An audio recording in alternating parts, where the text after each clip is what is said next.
Hello, magandang araw sa ating lahat mga kamaster. Meron na naman tayong gagawin ngayong araw na to, Toyota Innova.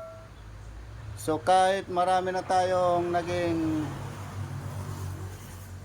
ginawang video sa ganitong model, ay isi-share pa rin natin para at least kahit papano makatulong tayo sa mga nagdi-DIY kung anong mga natutunan natin dito sa bawat ginagawa nating mga video.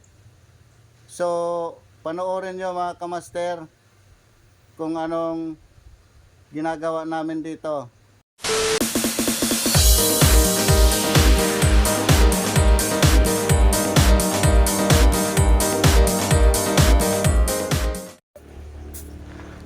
So yun mga kamaster, ang ginagawa natin Innova, Toyota Innova. So ang naging problema nito, mahina ang lamig. At nung i-check natin, may freon naman, kompleto sa freon, kaya lang mahina ang lamig.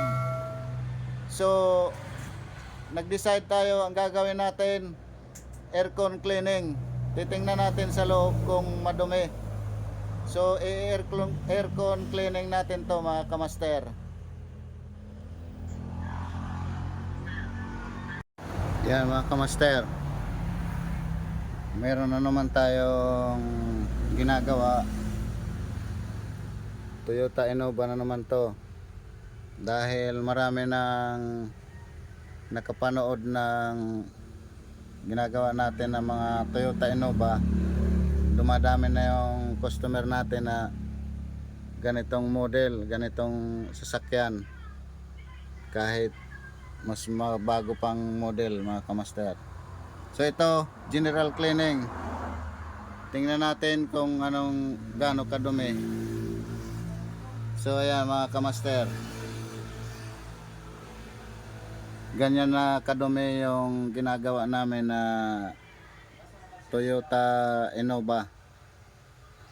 Dumadami na yung customer natin na ganitong klaseng sasakyan dahil sa nakikita nila yung mga vlog natin mga kamaster. So ganyan na kadumi mga kamaster, tingnan nyo maigi. Yan. So tatanggalin natin yan mga kamaster, yung evaporator na yan, yung kaha ng evaporator. So yan, ganyan kadumi. So ayan mga kamaster, binubuksan na ni Master Auto yung evaporator. So ayan, ganyan na kadumi yung evaporator mga kamaster. Ayan o, ganyan na nakadumi ang evaporator nitong Toyota Innova. Kahit maglagay ka pa ng cabin filter,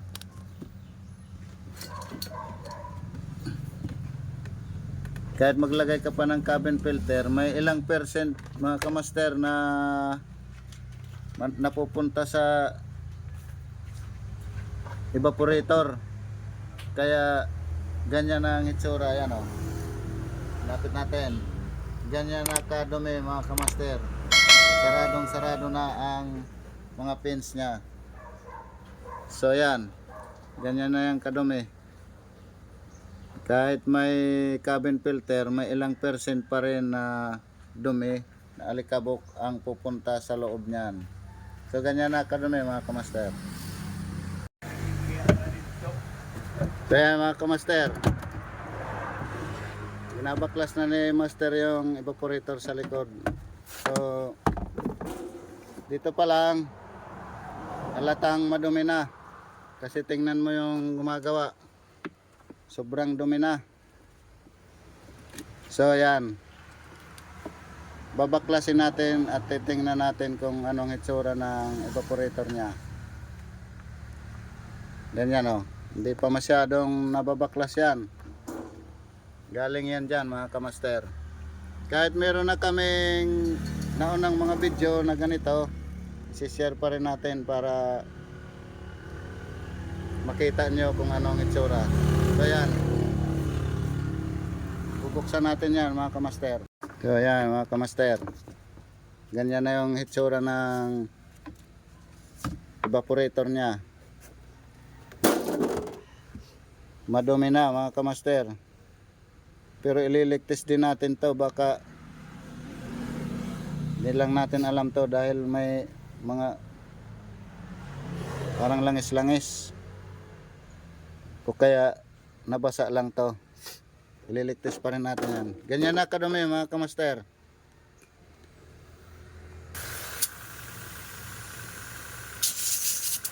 Kini-cleaning na yan Master Auto yung evaporator saka yung mga kaha niya. So sinasabon pa yan mga kamaster para hindi lang malinis, mabango pa. So yan, sinabon na yan. Ganyan ang tamang cleaning mga kamaster. Kailangan mong ilabas sa unit para ma-cleaning mo ng maayos ng katulad nyan. Ayan, mahirap kasi yung dukot-dukot lang. So ganyan ang pag-cleaning namin mga kamaster. So yan, sinasabon pa yan para hindi lang malinis, mabango pa, para lalong matuwa yung may-ari mga kamaster. So yan, ni-cleaning na yan. So yan mga kamaster, dahil na-cleaning na natin at walang leak, nakita natin na walang leak, binabalik na ni Master yan para matapos na. Dito sa likod yan mga kamaster, yan, ganoon lang kadali mga kamaster.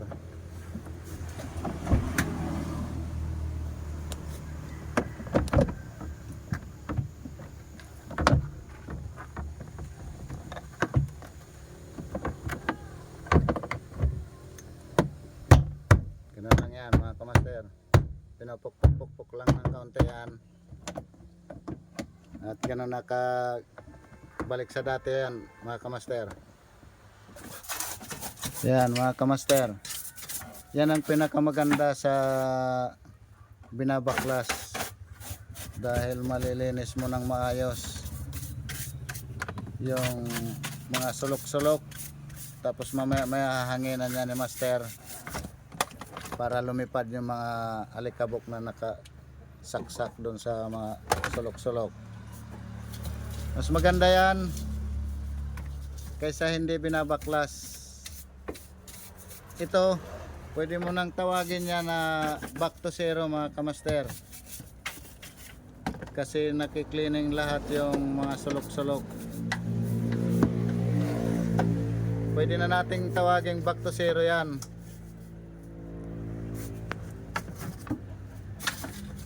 Wala lang tayong machine na pampausok, pero mas malinis yan kaysa hindi babaklasin. Yan, ganong katindi ang ginagawa namin mga kamaster. Tingin-tingin muna sa camera mga kamaster. Yan, pwede mo nang tawaging back to zero yan mga kamaster, dahil malilinis mo lahat, hindi lang yung evaporator, pati na yung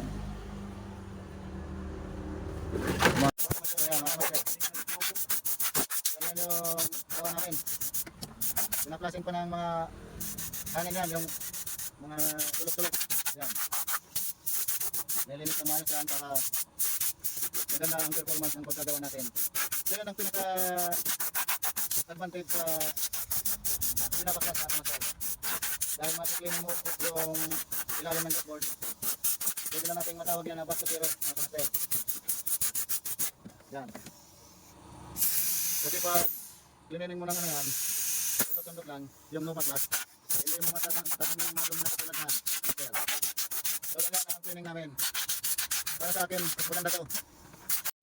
So yan mga kamaster. Ikakabit na natin yung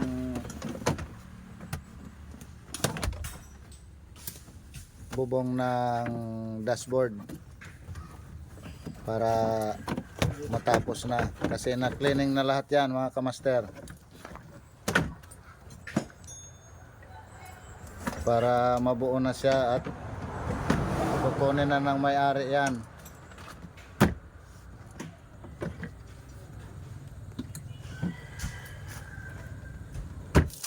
So yan, dito sa kabila sa likod, naibalik na yan mga kamaster. Yung upuan na lang ang ibabalik natin, ha. Yan ang kulang na lang, yung upuan. So yan, inaayos na ni master yan. Inaayos na namin yan para matapos na. May mga tornilyo yan dyan sa gilid-gilid.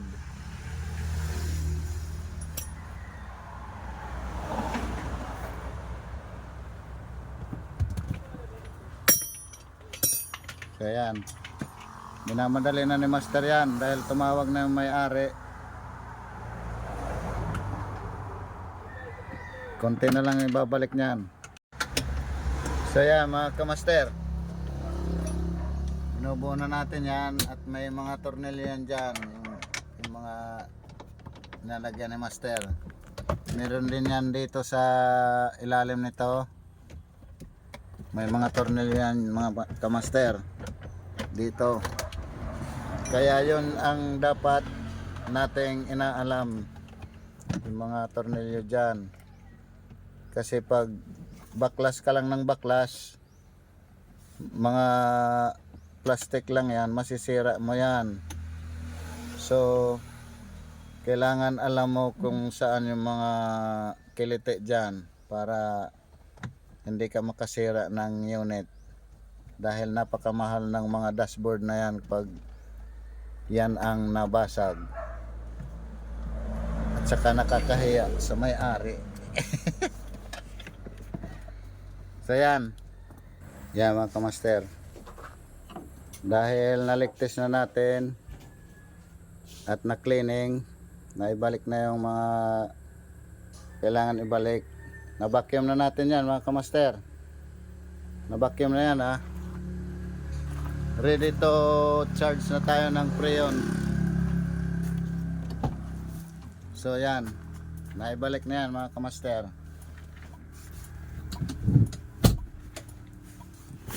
Ayan, bali start na tayo ng engine mga kamaster. Start na natin.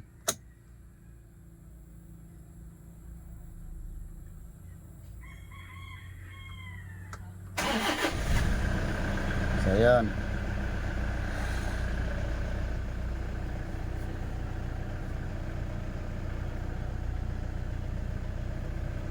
good start.